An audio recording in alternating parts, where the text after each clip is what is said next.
consider all the times I failed my Lord. I am humbled at the grace He has extended. I'm amazed at the mercy I have found.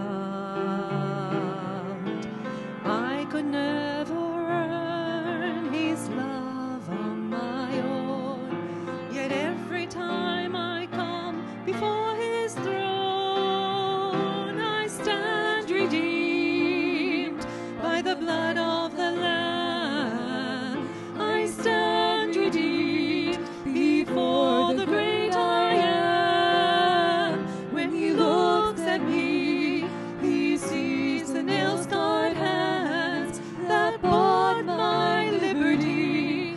I stand redeemed.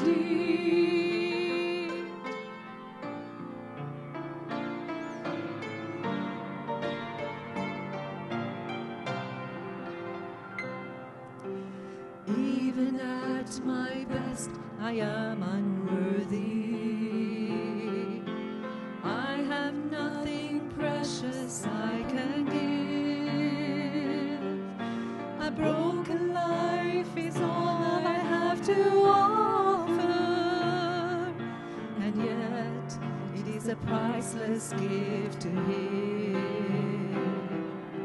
The bitter mark of sin will never fade away, but I can come